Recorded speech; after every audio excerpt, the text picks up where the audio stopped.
गिबियावनो आंनि भिडिअखौ नायनो मोजां मोनग्रा लोगो नोंथांमोन साफ्रोमखौबो आंनि चेनेलाव बरायबाय आरो लोगोसे जायफ्रा दिनैसो गोदानै आंनि भिडिअखौ नायजेनदों नोंथांमोन साफ्रोमखौबो आंनि चेनेलाव बरायग्रोनाय थाबाय। लोगोफोर, नोंथांमोना खोनाफेरबाय ना बर' हारिया बड'लेण्ड हादोर बिनायनि सोमावसारनायखौ एबा बड'लेण्ड मुभमेन्ट खालामनायखौ? बियो बुहुमाव मोनसे गिदिर आरो बोलोग्रा सोमावसारनाय जादोंमोन, जेराव बर' हारिया गावनि राव, हारिमु आरो थुनलाइखौ बुहुमाव सिनायथि होबोनो थाखाय सोमावसारनाय जादोंमोन।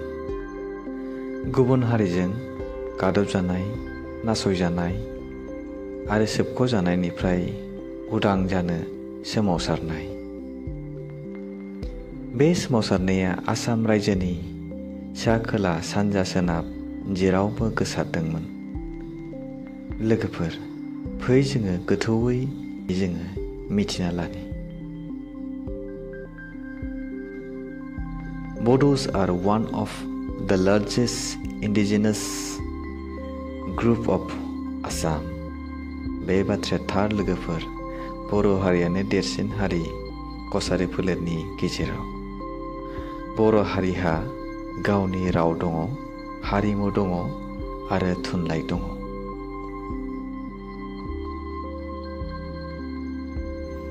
बर' हारियानो आसामनि थागिबि बिसा, जेराव गंगार हाजोनि सेराव खोला हायेन आसामनि खना खनला बर' हारिया गोसारनानै दङ। आसाम रायजोनि खना खनलायाव थानाय बर' हारिया गोबाव बोसोरनि उनाव रियेलाइज खालामनो एबा साननानै मोनबायदि आसामिस सुबुंफ्रा एबा हारसाफ्रा बर' हारिखौ एसेबां नासयबाय, गादबबोबाय, सोबख'बोबाय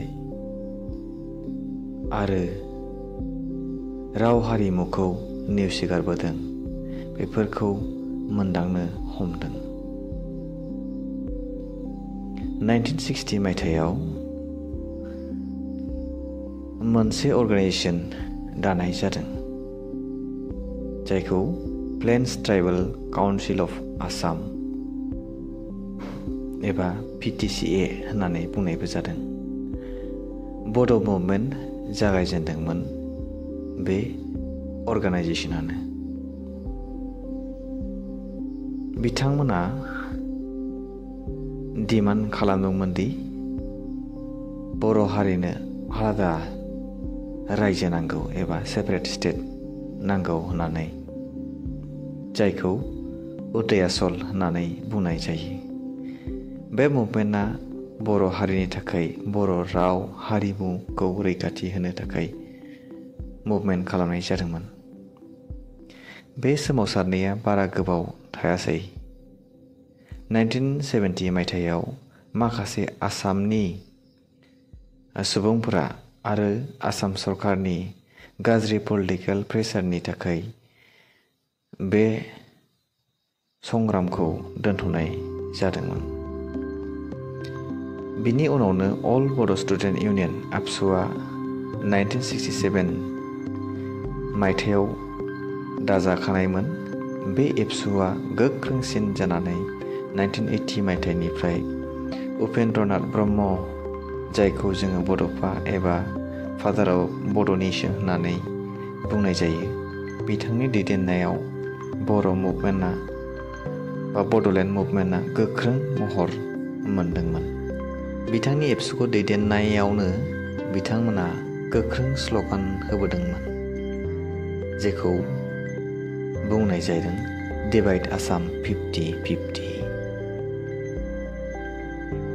आसाम रायजोखौ खावनै राननांगौ आरो बर' हारिनो आलादा रायजो होनांगौ। बेनो जाबाय बड'लेण्ड रायजो।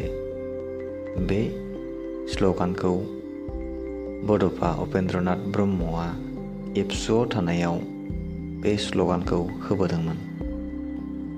1980 मायथाइनिफ्राय 1990 सिम बड' मुभमेन्टआ एबा सोमावसारनाया गोख्रोंनिफ्राय गोख्रोंसिन महर लादों, जेराव गोबां मास रेलि खालामदों, आसाम बन्द खालामदों, राजा लामा जथेदों, रेल लामा बन्द खालामदों आरो बायदि बायदि।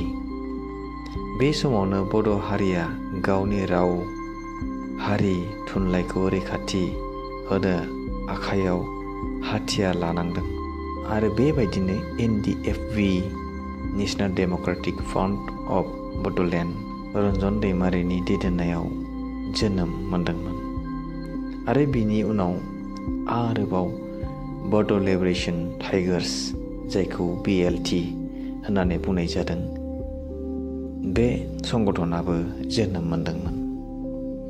गोबां बर' सुबुंफोरा नासयजादों, बुग्लिजादों, बर' बिसाफ्रा जिउ होनांदों, गावथारजादों, दाउ अमाफोरबायदि नायगार बुथारजादों, देथारजादों।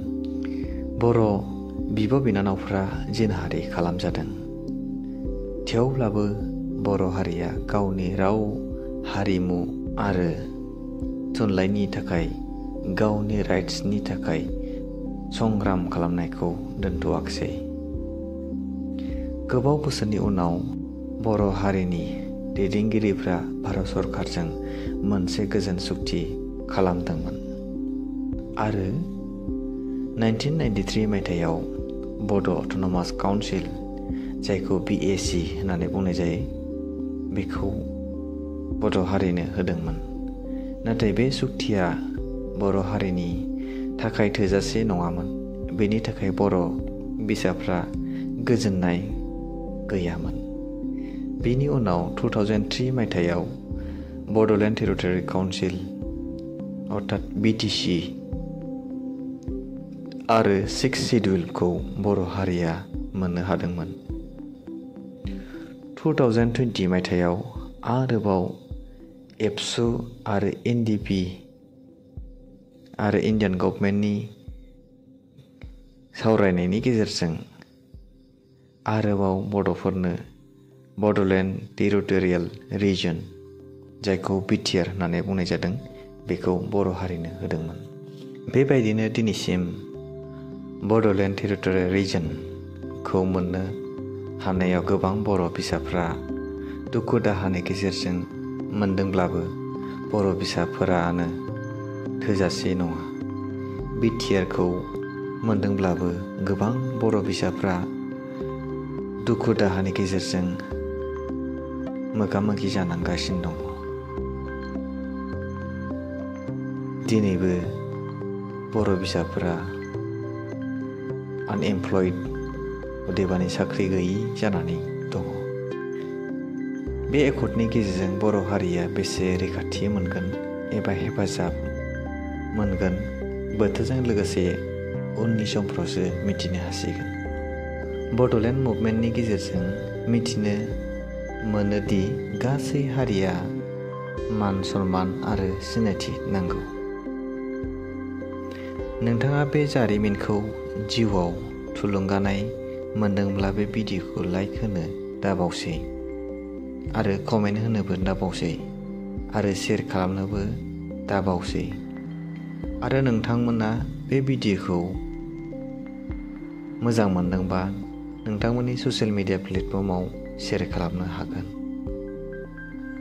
आरोबाव बेबायदिनो इन्टारेस्टिं भिडिअफोर नायनो नोंथांमोना मोजां मोनोब्ला आंनि चेनेलखौ साबस्क्राइब खालामनानै होनो हागोन आरो लोगोसे खावलायबाय बेल आइकनखौबो अन लायो। लोगोसे नोंथांमोनाव खावलायबाय उननि समफोराव मा आयदानि सायाव भिडिअखौ लाबोनांगौ कमेन्टनि गेजेरजों फोरमायहरनो दाबावसै। दानो बे समाव नोंथांमोननि लोगोखौ बिदाय होदो। बयजोंबो गोजोन्थों।